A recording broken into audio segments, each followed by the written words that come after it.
Kung sa amin ay tawagin ay paksiw or pinangat. Ayan. Yun, oh.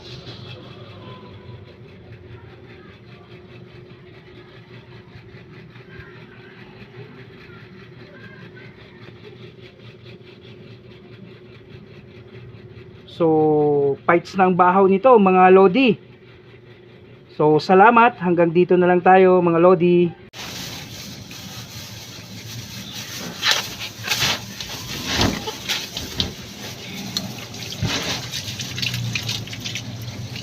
So, ang gagawin natin is tatanggalan natin siya ng hasang at bituka.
Ito lang yung mga gagamitin nating mga sangkap mga lodi. So ayan, so ang tawag natin is paksiw sa kamatis. Kamatis, luya, siling haba, at konting sibuyas. Ayan, tingnan nyo lang mga lodi ha, kung paano ko gagawin. Ayan. So malinis na yung kawali natin. Lalagay na natin yung kamatis. So hindi natin uubusin lodi ha. Ayan. Luya. So ang importante para lang hindi dumikit yung isda natin, kaya nilagyan natin ng kamatis sa ilalim. Tsaka natin ilalagay yung isda natin. Ayan. Tingnan lang mga lodi ha, kung ano mga inilalagay ko, anong mga pinaggagawa ko. Ayan. So simpleng-simple lang pero napakasarap. Ganito kami magpaksiw sa amin sa Laguna. Pero kanya-kanyang version kasi yan. So kayo kung anong gusto nyo, paano pamamaraan nyo, basta ito ang sa akin. Tapos ilalagay na natin sa ibabaw yung natirang kamatis. Ayan, oh. So isabay-sabay na natin. Ayan, oh. Diba? Tapos lagyan natin ng betchin. Depende sa inyo gaano karaming betchin lalagay niyo. Lagyan natin ng asin.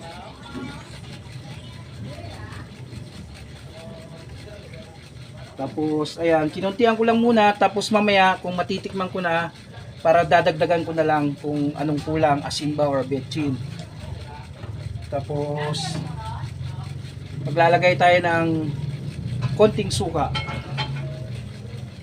Konti lang kasi lalagyan pa natin ng tubig yan. Ayan, okay na siguro yon.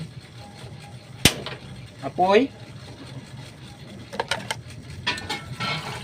Tapos konting tubig lang. Konting tubig lang ha. Ayan, oh. Yun, oh. So okay na yan. So ang gagawin natin is tatakpan natin ha, mga lodi. So babalikan natin mga 2 minutes siguro. Ayan, titikman na natin mga lodi kung okay na ba yung lasa niya or magdadagdag pa tayo.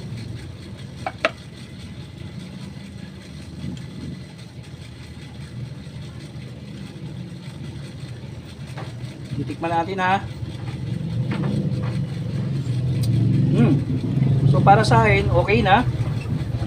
Nakuha ko na yung gusto kong lasa. So, meron na akong ilalagay. Maglalagay tayo ng mantika. Ayan.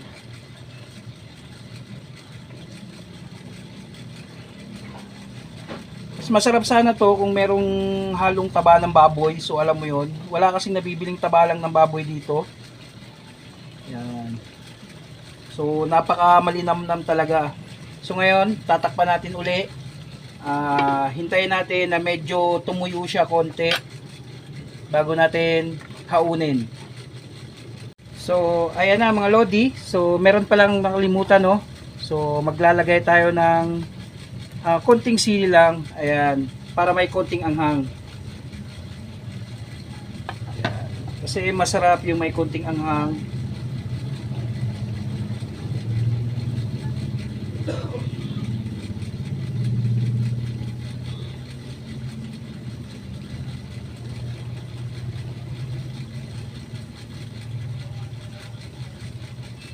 So, ayan na. Okay na. So, pwede na natin yung haunin.